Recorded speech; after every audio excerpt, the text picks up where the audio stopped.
বাঙালির oxygen food and talk, তাই বাংলার ঘরে ঘরে মুখরোচক। যারা এই টলিগঞ্জ ফিল্ম ইন্ডাস্ট্রির অত্যন্ত গুরুত্বপূর্ণ কর্মী, যারা যোগ্যতা নিয়ে শান্তিতে কাজ করতে চান, চাপিয়ে দেওয়া বেশ কিছু যে নিয়ম আমার এই ইন্ডাস্ট্রিকে ক্ষতি করেছে, আমাদের যন্ত্রণায় ফেলেছে, যারা সত্যি কথা বলতে গেছেন তাদের দিয়ে বাধ্যতামূলকভাবে বাই প্রেশার কাউকে দিয়ে সোশ্যাল মিডিয়ায় বিভিন্ন কথা বলানো হয়েছে, কাউকে বলা হয়েছে এটা মেনে নাও, কাউকে ডেথ থ্রেট দেওয়া হয়েছে, এমনকি অভিযোগ এলো যে গুলি করে মেরে দেওয়ার কথাও বলা হয়েছে। এর থেকে ভয়াবহ ঘটনা আমার মনে হয় যে ভারতবর্ষের কোনো ফিল্ম ইন্ডাস্ট্রিতে যাদের হাতে বা যাদের দায়িত্বে পরিচালনার কথা ছিল কোথাও হয়েছে কি কোনোদিন?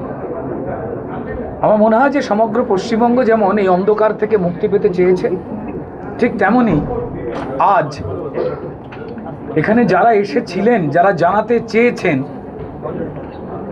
এই ভয়াবহ ঘটনা শুনে আমাদের আর বুঝতে সময় লাগে না যে ঠিক কী চলছিল টলিউডে এবং কি যন্ত্রণার মধ্যে।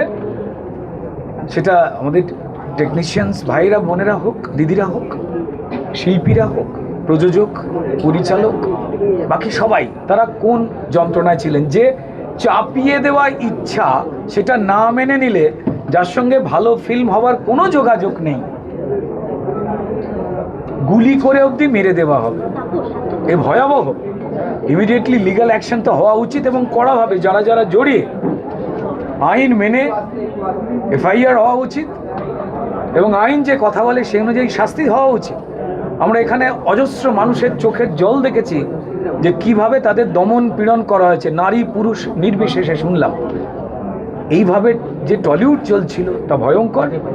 এই বার্তা পরিষ্কার সঠিক জায়গায় পৌঁছে দেব। শুধু এইটুকু জায়গা বলতে পারি যে নতুন এই সরকার এই অরাজকতা, হুমকি, থ্রেট তার ঘোর বিরোধী এবং তা স্পষ্ট করে আমাদের সম্মানীয় মুখ্যমন্ত্রী শুভেন্দু অধিকারী মহাশয় বারবার জানিয়ে দিয়েছেন।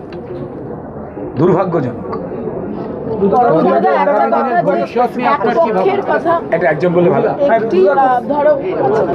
স্পেসিফিক যেটা প্রশ্ন যে লাস্টেও বললে তুমি যে তোমরা মেসেঞ্জার বার্তাটা পৌঁছে দিতে পারো বা ডিসিশন মেকার নাও, যেহেতু অনেকগুলো সংগঠন রয়েছে যেগুলো অরাজনৈতিক, এই সংগঠনগুলোকে নির্বাচনের মাধ্যমে আবার পুনরুদ্ধার করে বা নতুন করে সেট আপ করার জন্য তোমরা কি বার্তা পৌঁছে দেবে? কারণ আজকে অনেকটা 27টা গিল্ডেরই অনেকে কথা বলবে, ফেডারেশনের ইলেকশনও আছে, সো ভবিষ্যতে পদক্ষেপটা কি হতে পারে, কি বার্তা তোমরা চারজন যারা দায়িত্বপ্রাপ্ত পৌঁছে দেবে সেটা ব্রিফে যদি একটু সবাই। টলিউডের আগামী দিনের ভাবনা, দেখুন টলিউডের আগামী দিনের ভাবনা তো টলিউড নিজে ঠিক করবে। কিভাবে সুন্দরভাবে বিকশিত হবেন তারা, কিভাবে সুন্দর সুন্দর প্রোডাকশন করবেন, সিনেমা বানাবেন, সিরিয়ালস বানাবেন, ওয়েব সিরিজ বানাবেন বা ডকুমেন্টারি বানাবেন, গুণগত মানের যোগ্য লোক তারা যে কাজ করবেন ভয়ভীতিহীনভাবে, এটা তো টলিউডের নিজস্ব ইচ্ছা। আজকে টলিউডের বন্ধুরাই এখানে যারা উপস্থিত হয়েছিলেন তারা জানালেন যে কিভাবে এই কয়েক বছর ধরে তা ধীরে ধীরে স্বাধীনতা হারিয়েছেন, হাসতে ভুলে গেছেন, ভয়ভীতির পরিবেশে রয়েছেন এবং নাম করে করে প্রত্যেকে বলেছেন কারা কারা কাদের জন্য হয়েছে। তো ফলত সেই বার্তা ডেফিনেটলি পৌঁছানো হবে। This is the original picture of Tollywood. এই যন্ত্রণার মধ্যে টলিউড গেছে বলে বিভিন্ন দিক থেকে ক্ষতিগ্রস্ত হয়েছে এই শিল্প জগৎ এবং মানুষজন। এবার ডেফিনেটলি সেই অনুযায়ী কোনো আইনি কাজ হয়েছে বলে, মানে বৈধ আইন, তেমনটা তো শুনতে পাওয়া গেল না। তার মানে আইন যারা ভেঙেছেন সরকার সিদ্ধান্ত নেবেন। আমার একটা প্রশ্ন আছে, টলিউডের যে বাংলা সিরিয়াল আগামী দিনের যে কন্টেন্ট, সেই কন্টেন্ট নিয়ে আপনাদের কি? দেখুন, কন্টেন্ট বিভিন্ন ধরনের হয় এবং সেই কন্টেন্টের বিভিন্ন ধরনের গ্রাহকও হন। আমি একটা সিনেমা দেখতে পছন্দ করি, অন্যজন হয়তো সেটা পছন্দ করেন না, এগুলো আমাদের ব্যক্তিগত পছন্দ। তো গ্রাহক অনেক রকমের, অনেক মানসিকতার রয়েছেন এবং ঠিক তেমনই সেই অনুযায়ী টেলিভিশনের সাবজেক্ট বলুন, ওয়েব সিরিজের সাবজেক্ট বলুন বা সিনেমার সাবজেক্ট তৈরি হয়।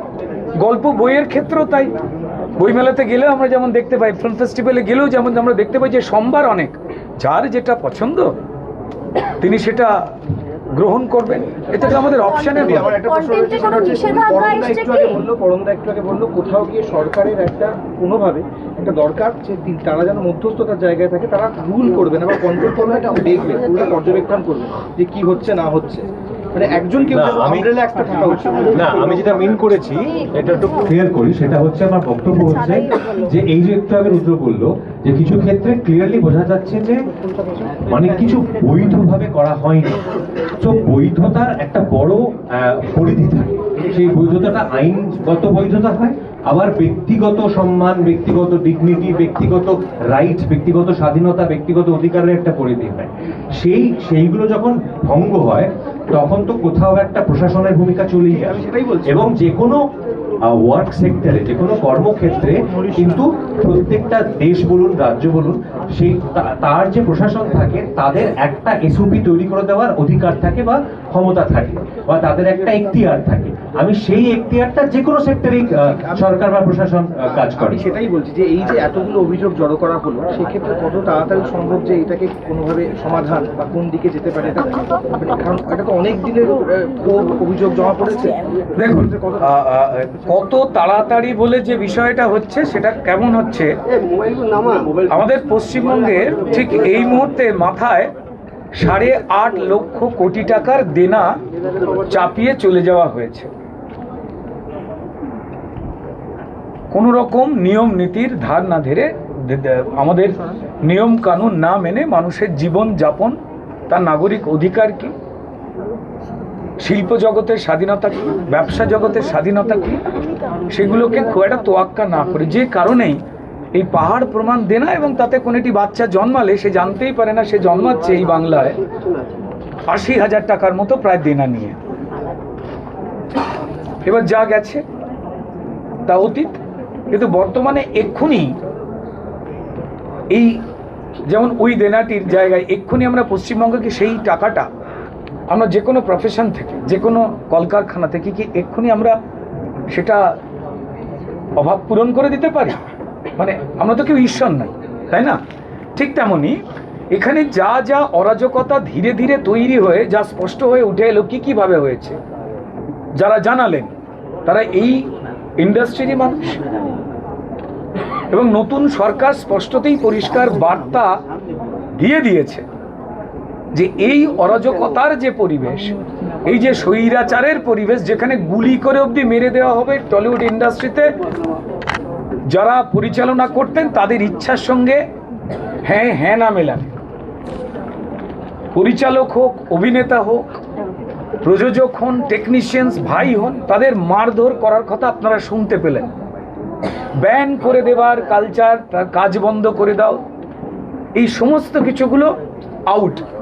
এই সময় বর্তমান সরকার যে দৃষ্টিভঙ্গি নিয়ে চলছেন, এবং বারবার আমাদের সম্মানীয় মুখ্যমন্ত্রী কড়াভাবে এবং স্পষ্ট করে বলে দিয়েছেন, এটা তো টলিউড ফিল্ম ইন্ডাস্ট্রি, কিন্তু এটা তো ভারতবর্ষের বাইরে বা পশ্চিমবঙ্গের বাইরের অন্য কোনো এটা দেশের মধ্যে পড়ে না। আমার দেশের যে নিয়ম, যে কানুন, তার মধ্যে থেকেই পুরোটা চলতে হবে। তারপর আমরা যেমন নিজস্ব অফিসের ক্ষেত্রে কিছু নিয়ম করি যে আচ্ছা জুতোটা এখানে খুলবো, জলটা ওখান থেকে খেতে হবে, এইটা আমরা নিজেরা সাজাতে পারি, কেমন? কিন্তু বাকিটা এটা আমাদের নিজেদের নিয়ম চলবার, কিন্তু বাকি প্রত্যেকটি কাজই আমরা যাই করি না কেন সেটা কিন্তু ভারতীয় সংবিধান বলুন বা আমাদের আইন কানুন যা লেখা রয়েছে তার মধ্যেই কিন্তু ঘুরে ফিরে পড়ে। তো ফলত সেগুলো যেমন নজরদারি থাকবে সরকারের, ঠিক তেমনই যাতে প্রাণ ভরে নিঃশ্বাস নিয়ে কাজ করতে পারে যোগ্যতা অনুযায়ী মানুষ ভয়ভীতিহীনভাবে, সেটা এনশিওর করার দায়িত্ব এই সরকার প্রথম থেকে স্পষ্ট করে দিয়েছে। তাই একটা সম্পূর্ণ রাজনৈতিক ঘেরাটোপের যে বদ্ধ একটা জায়গা ছিল তার বাইরে আজকে বিভিন্ন মানুষ এখানে একত্রিত হয়েছে।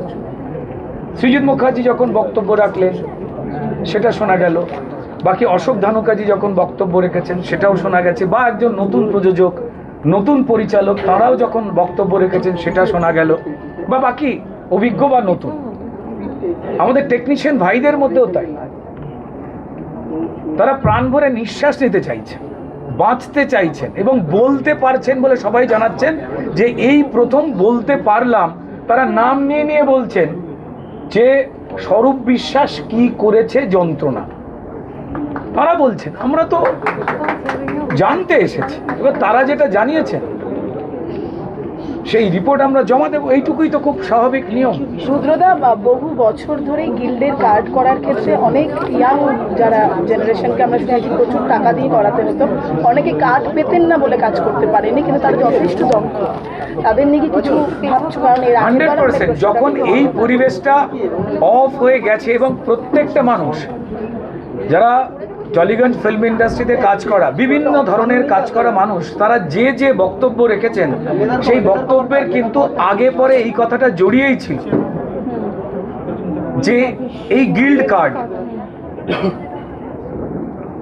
তার কঠিন নিয়ম, পছন্দের নিয়ম,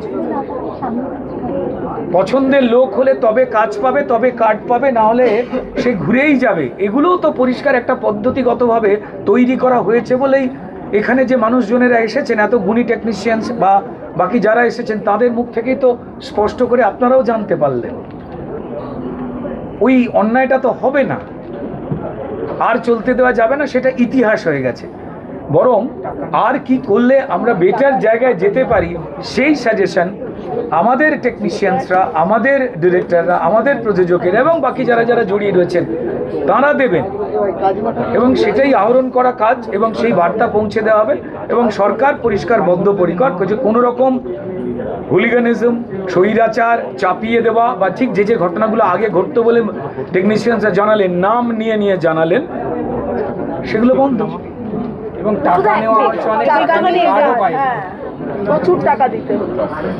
কার্ড নিয়ে, টাকা নিয়ে কার্ড দেওয়ার খেলা হয়েছে, কাজ পাননি বেছে বেছে, একে কাজ দাও, ওকে দিও না, ওকে আটকে দাও, সবকটাই কিন্তু ওই অবরোধ করে দাও স্বৈরাচারকেই প্রমোট করে। বিভিন্ন কি রুচি ফুচি কী সব ক্লাব শুনলাম যে সেখানে ডেকে নাকি মিটিং করানো হতো, এটা কোন রুচির কি পরিচয় আমি জানি না, এবং থ্রেট করাও হতো বলে লোকজন বলছে। আবার বলছি যে ভয় আউট, ভরসা ইন। না না না, একদম বিষয় একদম এরকম নয়। কিভাবে এগোবে এই পরিবেশটাকে সহজ আর স্বাচ্ছন্দ্যপূর্ণ করতে, যোগ্য মানুষেরা কাজ করবেন সেটা করতে, সেই নির্ণয়টা ডেফিনেটলি সরকার নেবে। আমাদের যে চারজন, আমি হই, পাপিয়াদি হই, রূপাদি হন বা হিরণ হন, আমাদের চারজনের ওপরে একটা পরিষ্কার এই কথা বলবার, যে মানুষ কথা বলতে চাইছেন যেটা আগে বলতে পারতেন না, আজকে প্রত্যেকেই যেটা বললেন যে আমরা প্রাণ ভরে নিঃশ্বাস নিয়ে এই যে কথাগুলো বলতে পারছি, এটাই আমাদের একটা বাড়তি ভালো লাগে। এই পরিবেশটা টলিউড থেকে চলে গেছিল, সেটা যেই হোক আমাদের তথ্য সংস্কৃতি মন্ত্রকে পৌঁছে দেওয়া এবং রেসপেক্টেড আমাদের মুখ্যমন্ত্রী সম্মানীয় শুভেন্দু অধিকারীর কাছেও সেটা যাওয়া, এবং সংশ্লিষ্ট দপ্তরের যারা আধিকারিকেরা রয়েছেন তারাও নিরপেক্ষতার সঙ্গে এটাকে অ্যানালিসিস করে এই যন্ত্রণা মুক্তির কাজে তারা অত্যন্ত সতর্কভাবে মানে জাগ্রত হয়ে রয়েছেন। মানে সেটা কোথাও পাপিয়াদি মিটিং করুন, রূপাদি কোথাও মিটিং করুন, বা হিরণের সঙ্গে আরও কয়েকজন বসুন, বা আমার সঙ্গে কেউ কথা বলুন, আমাদের কাজটাই হচ্ছে নির্যাসটা সঠিকভাবে যা জানাচ্ছেন আপনারা পৌঁছে দেওয়া, এবং তার দ্রুত ফলাফল ডেফিনেটলি আপনারা দেখতে পাবেন। এটা তো অবশ্যই। এই যে একজন মেকআপ আর্টিস্ট বলছেন যে তাকে তার পিছনে শুটার পাঠানো হয়েছে, অবশ্যই সেটা তো হওয়া উচিতই। একজন মেকআপ আর্টিস্ট ভদ্রমহিলা দিদি পরিষ্কার, তিনি অন্যায়ের বিরুদ্ধে কথা বলেছিলেন, ন্যায়ের পক্ষে কথা বলেছিলেন বলে তার কাছে শার্প শুটার মানে গুলি করে মেরে দেওয়ার লোক পাঠানো হয়েছিল বলে তিনি যে অভিযোগ করলেন চোখের জল ফেলতে ফেলতে, তা তো সবাই শুনেছে। এই দেশে তো একটা নিয়ম কানুন রয়েছে, সেটা উল্লঙ্ঘন করে কেউ এটাকে অন্য দেশ যারা ভাবতে শুরু করেছিলেন আমাদের তৈরি দেশ, নিজেদের ইচ্ছায় সবটা চলবে, সেই স্বপ্নের মৃত্যু ঘটেছে, এই দুঃস্বপ্নগুলোর মৃত্যু ঘটেছে। তো ফলত অবশ্যই বন্দোবস্ত তো নেওয়াই উচিত।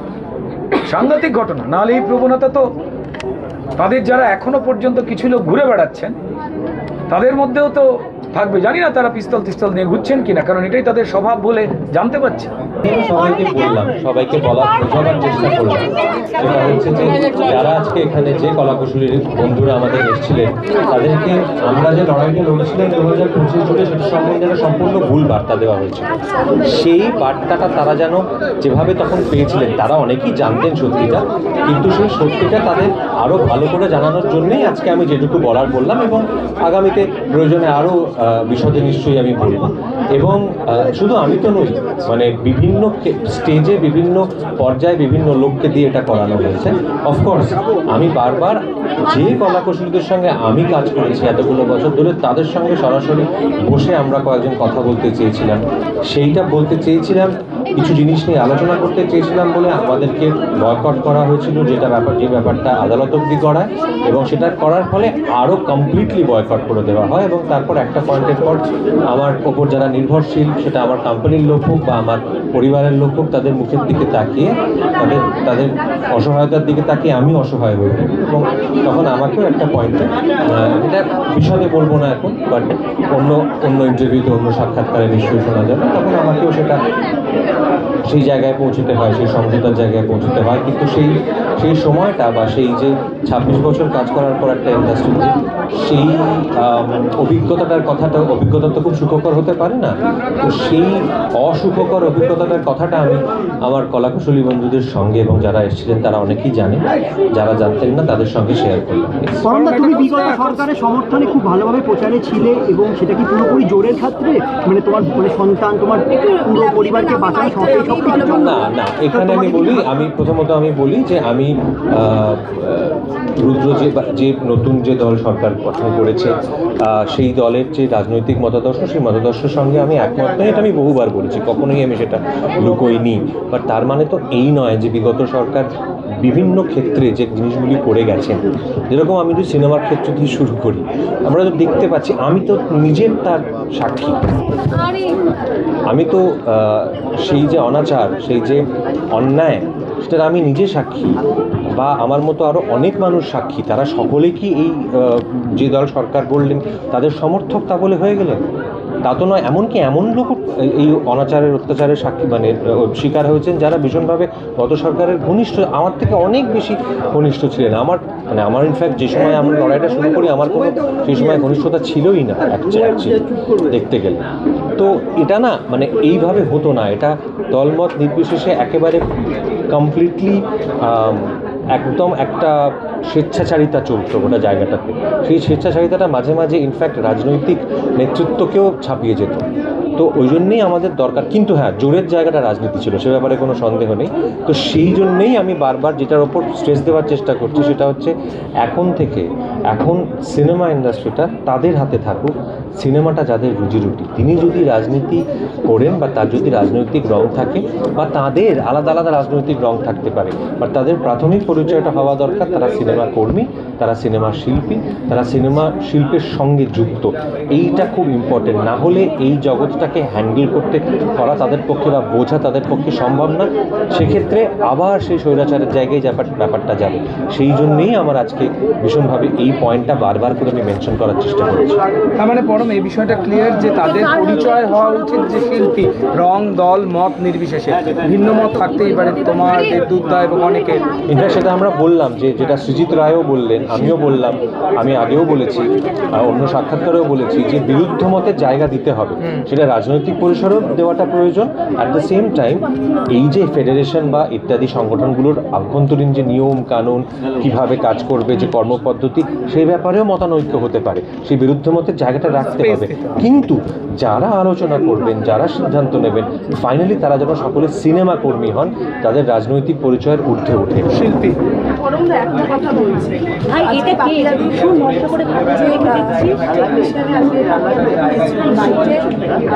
বিশ্ব অগ্রণী দিবস, সেই কথাটা এবং সেক্ষেত্রে স্বস্তিকাদি যে রিপ্লাই সেটাও স্বস্তিকাদিও ক্লারিফাই করেছে।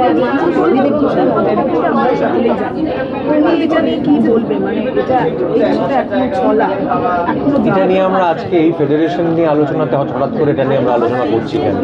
মানে উনি কি, আমি তো সত্যি মাননীয় বিধায়িকা কি বলেছেন আমি জানি না, কাজে আমার মনে হয় এটা অন্য কোনো সাক্ষাৎকারের জন্য তোলা থাক। আজকে আমরা সিনেমা জগতের কর্মপদ্ধতি নিয়ে আলোচনা করি।